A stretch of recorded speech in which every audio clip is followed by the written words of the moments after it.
ಯಾವ ರೀತಿ ತೆಗೆದುಕೊಂಡು ರಾಜೀನಾಮೆ ಕೊಟ್ಟ ಮೇಲೆ ಪ್ರತಿಕ್ರಿಯಿಸೋದು ಸೂಕ್ತ. ಕೊಡ್ತಾರೆ ಅನ್ನೋ ಸುದ್ದಿ ಇದೆ.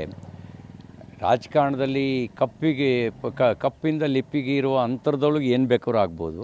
ಕಾದು ನೋಡೋಣ. ಸುದ್ದಿನ ಕೇಳಿದ್ದಾವೆ ರಾಜೀನಾಮೆ ಕೊಡ್ತಾರೆ ಅಂಥೇಳಿ. ರಾಜ್ಯದ ಜನ ಕರ್ನಾಟಕದಲ್ಲಿ ಕಾಂಗ್ರೆಸ್ಸಿಗೆ ಬಹುಮತ ಕೊಟ್ಟಿದ್ದಾರೆ. ಕಾಂಗ್ರೆಸ್ಸು ಜನರ ಅಪೇಕ್ಷೆ ನಿರೀಕ್ಷೆಗೆ ತಕ್ಕಂತೆ ಕೆಲಸ ಮಾಡ್ತಿದೆಯಾ ಅನ್ನೋದು ಒಂದು ದೊಡ್ಡ ಪ್ರಶ್ನಾರ್ಥಕ ಚಿಹ್ನೆ. ಆ ಪ್ರಶ್ನಾರ್ಥಕ ಚಿಹ್ನೆ ಇರೋದರಿಂದಾಗಿ ಜನರ ಅಪೇಕ್ಷೆಗೆ ತಕ್ಕಂತೆ ಕೆಲಸ ಮಾಡ್ತಿಲ್ಲ ಅನ್ನೋದು ಭಾಳ ಸ್ಪಷ್ಟ ಇದೆ. ನೋಡೋಣ, ಕಾದು ನೋಡೋಣ. ಮುಂದೆ ಯಾರು ಬರ್ತಾರೆ, ಎಷ್ಟು ದಿನ ಅಧಿಕಾರದಲ್ಲಿರ್ತಾರೆ, ಏನು ಕಂಡೀಷನ್ ಮೇಲೆ ಅಧಿಕಾರ ಹಸ್ತಾಂತರ ಆಗುತ್ತೆ, ಇವೆಲ್ಲವೂ ಕೂಡ ಕಾದು ನೋಡಬೇಕು. ಈಗಲೇ ಪ್ರತಿಕ್ರಿಯೆ ಕೊಡೋದು ಆ ಥರ ಆಗುತ್ತೆ. ದಲಿತ ಸಿ ಎಂ ಕೂಗು ಕೂಡ ಇದ್ದಂಥದ್ದು ಮತ್ತೀಗ ಡಿ ಕೆ ಶಿ ಅವರು ಕಳೆದ 3 ದಶಕಗಳಿಂದ ಮೂಗಿಗೆ ಮೊಳಕೈಗೆ ತುಪ್ಪ ಸವರ ಕೆಲಸ ಮಾಡ್ತಾನೆ ಬಂದಿದ್ದಾರೆ. ದಲಿತ ಸಿ ಎಂ ಅಂತ ಮಾಡಿದಾರಾ? ಮಾಡಿದರೆ ಮಲ್ಲಿಕಾರ್ಜುನ್ ಖರ್ಗೆ ಅವರು ಮುಖ್ಯಮಂತ್ರಿಯಾಗಿ ಮಾಜಿ ಮುಖ್ಯಮಂತ್ರಿ ಅನ್ಸ್ಕೋಬೇಕಿತ್ತು. ಪರಮೇಶ್ವರ್ ಅವರು ಕೂಡ ಮಾಜಿ ಮುಖ್ಯಮಂತ್ರಿ ಅಂತ ಅನ್ಸ್ಕೋಬೇಕಿತ್ತು. ಹಾಗಾಗಿ ಹೇಳ್ತಾರೆ ಮಾಡ್ತಾರಾ ಅನ್ನೋದು ಪ್ರಶ್ನಾರ್ಥಕ ಚಿಹ್ನೆ. ನೋಡೋಣ. ಸರ್, ಬಿಜೆಪಿಗೆ ಮುಖ್ಯಮಂತ್ರಿ ಸಿದ್ದರಾಮಯ್ಯ ರಾಜೀನಾಮೆ ಕೊಡೋದು ಲಾಭನ ಪ್ರಬಲ ಒಂದು ಸಮುದಾಯ ಎಲ್ಲ ಒಂದು ಕಡೆ ಎದುರು ಕಾಣ್ತಾ ಇದೆ ಕಾಂಗ್ರೆಸ್ ಅನ್ನೋದು ಕೂಡ ಚರ್ಚೆಗೆ ಕಾರಣ ಆಗ್ತಾಯಿದೆ. ಇದು ಈಗಲೇ ಅಸೆಸ್ ಮಾಡೋಕ್ಕಾಗಲ್ಲ. ಮುಂದೆ ಮುಖ್ಯಮಂತ್ರಿ ಆಗುವವರು ಹೇಗೆ ಆಡಳಿತ ನಡೆಸ್ತಾರೆ, ಎಷ್ಟು ಜನಪರವಾಗಿ ಕೆಲಸ ಮಾಡ್ತಾರೆ ಅನ್ನೋದ್ರ ಮೇಲೆ ಡಿಪೆಂಡ್ ಆಗುತ್ತೆ. ಈಗಿರೋ 60% 80%ಗೆ ಏರಿಸಿದರೆ ಜನ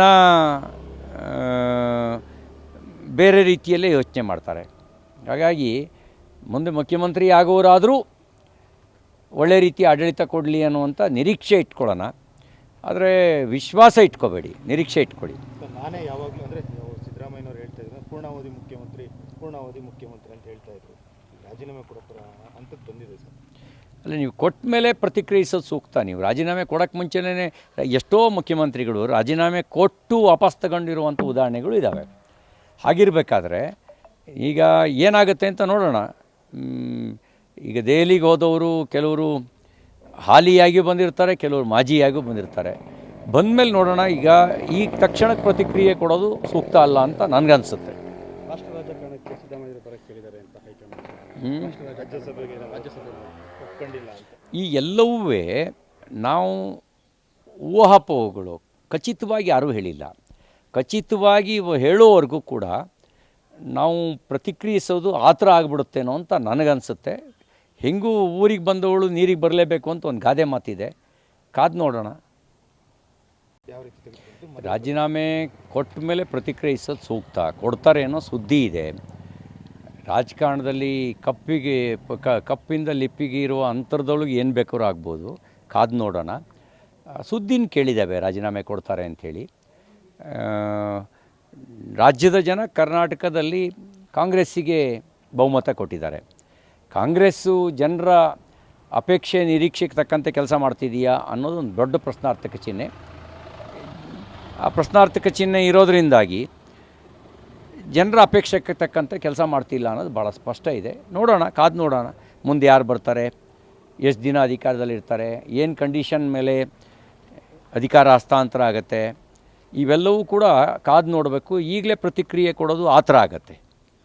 ದಲಿತ ಸಿ ಎಂ ಕೂಗು ಕೂಡ ಇದ್ದಂಥದ್ದು ಮತ್ತೀಗ ಡಿ ಕೆ ಶಿ ಅವರು ಕಳೆದ 3 ದಶಕಗಳಿಂದ ಮೂಗಿಗೆ ಮೊಳಕೈಗೆ ತುಪ್ಪ ಸವರ ಕೆಲಸ ಮಾಡ್ತಾನೆ ಬಂದಿದ್ದಾರೆ. ದಲಿತ ಸಿ ಎಂ ಅಂತ ಮಾಡಿದಾರಾ? ಮಾಡಿದರೆ ಮಲ್ಲಿಕಾರ್ಜುನ್ ಖರ್ಗೆ ಅವರು ಮುಖ್ಯಮಂತ್ರಿಯಾಗಿ ಮಾಜಿ ಮುಖ್ಯಮಂತ್ರಿ ಅನ್ಸ್ಕೋಬೇಕಿತ್ತು. ಪರಮೇಶ್ವರ್ ಅವರು ಕೂಡ ಮಾಜಿ ಮುಖ್ಯಮಂತ್ರಿ ಅಂತ ಅನ್ಸ್ಕೋಬೇಕಿತ್ತು. ಹಾಗಾಗಿ ಹೇಳ್ತಾರೆ ಮಾಡ್ತಾರಾ ಅನ್ನೋದು ಪ್ರಶ್ನಾರ್ಥಕ ಚಿಹ್ನೆ. ನೋಡೋಣ. ಸರ್, ಬಿಜೆಪಿಗೆ ಮುಖ್ಯಮಂತ್ರಿ ಸಿದ್ದರಾಮಯ್ಯ ರಾಜೀನಾಮೆ ಕೊಡೋದು ಲಾಭನ ಪ್ರಬಲ ಒಂದು ಸಮುದಾಯ ಎಲ್ಲ ಒಂದು ಕಡೆ ಎದುರು ಕಾಣ್ತಾ ಇದೆ ಕಾಂಗ್ರೆಸ್ ಅನ್ನೋದು ಕೂಡ ಚರ್ಚೆಗೆ ಕಾರಣ ಆಗ್ತಾಯಿದೆ. ಇದು ಈಗಲೇ ಅಸೆಸ್ ಮಾಡೋಕ್ಕಾಗಲ್ಲ. ಮುಂದೆ ಮುಖ್ಯಮಂತ್ರಿ ಆಗುವವರು ಹೇಗೆ ಆಡಳಿತ ನಡೆಸ್ತಾರೆ, ಎಷ್ಟು ಜನಪರವಾಗಿ ಕೆಲಸ ಮಾಡ್ತಾರೆ ಅನ್ನೋದ್ರ ಮೇಲೆ ಡಿಪೆಂಡ್ ಆಗುತ್ತೆ. ಈಗಿರೋ 60% 80%ಗೆ ಏರಿಸಿದರೆ ಜನ ಬೇರೆ ರೀತಿಯಲ್ಲೇ ಯೋಚನೆ ಮಾಡ್ತಾರೆ. ಹಾಗಾಗಿ ಮುಂದೆ ಮುಖ್ಯಮಂತ್ರಿ ಆಗೋರಾದರೂ ಒಳ್ಳೆ ರೀತಿ ಆಡಳಿತ ಕೊಡಲಿ ಅನ್ನುವಂಥ ನಿರೀಕ್ಷೆ ಇಟ್ಕೊಳ್ಳೋಣ. ಆದರೆ ವಿಶ್ವಾಸ ಇಟ್ಕೋಬೇಡಿ, ನಿರೀಕ್ಷೆ ಇಟ್ಕೊಳ್ಳಿ. ನಾನೇ ಯಾವಾಗಲೂ ಅಂದರೆ ಸಿದ್ದರಾಮಯ್ಯನವ್ರು ಹೇಳ್ತಾ ಇದ್ರು ಪೂರ್ಣಾವಧಿ ಮುಖ್ಯಮಂತ್ರಿ ಅಂತ ಹೇಳ್ತಾ ಇದ್ರು. ರಾಜೀನಾಮೆ ಕೊಡೋ ಹಂತಕ್ಕೆ ಬಂದಿದೆ ಸರ್. ಅಲ್ಲ, ನೀವು ಕೊಟ್ಟ ಮೇಲೆ ಪ್ರತಿಕ್ರಿಯಿಸೋದು ಸೂಕ್ತ. ನೀವು ರಾಜೀನಾಮೆ ಕೊಡೋಕ್ಕೆ ಮುಂಚೆನೇ ಎಷ್ಟೋ ಮುಖ್ಯಮಂತ್ರಿಗಳು ರಾಜೀನಾಮೆ ಕೊಟ್ಟು ವಾಪಸ್ ತಗೊಂಡಿರುವಂಥ ಉದಾಹರಣೆಗಳು ಇದ್ದಾವೆ. ಹಾಗಿರಬೇಕಾದ್ರೆ ಈಗ ಏನಾಗುತ್ತೆ ಅಂತ ನೋಡೋಣ.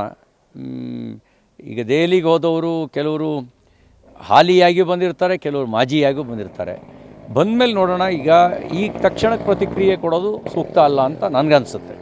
ರಾಷ್ಟ್ರ ರಾಜಕಾರಣಕ್ಕೆ ಸಿದ್ದರಾಮಯ್ಯ ಬರಕ್ಕೆ ಹೇಳಿದ್ದಾರೆ ಅಂತ ಹೈಕಮಾಂಡ್ ರಾಜ್ಯಸಭೆಗೆ ಒಪ್ಕೊಂಡಿಲ್ಲ ಅಂತ. ಈ ಎಲ್ಲವೂ ನಾವು ಊಹಾಪೋಹಗಳು, ಖಚಿತವಾಗಿ ಯಾರೂ ಹೇಳಿಲ್ಲ. ಖಚಿತವಾಗಿ ಹೇಳೋವರೆಗೂ ಕೂಡ ನಾವು ಪ್ರತಿಕ್ರಿಯಿಸೋದು ಆ ಥರ ಆಗಿಬಿಡುತ್ತೇನೋ ಅಂತ ನನಗನ್ಸುತ್ತೆ. ಹೆಂಗೂ ಊರಿಗೆ ಬಂದವಳು ನೀರಿಗೆ ಬರಲೇಬೇಕು ಅಂತ ಒಂದು ಗಾದೆ ಮಾತಿದೆ. ಕಾದು ನೋಡೋಣ. ಹೆಚ್ಚಿನ ವಿಡಿಯೋಗಳಿಗೆ ಪ್ರತಿಧ್ವನಿ ಯೂಟ್ಯೂಬ್ ಚಾನೆಲ್ ಸಬ್ಸ್ಕ್ರೈಬ್ ಮಾಡಿ, ಬೆಲ್ ಐಕಾನ್ ಕ್ಲಿಕ್ ಮಾಡಿ.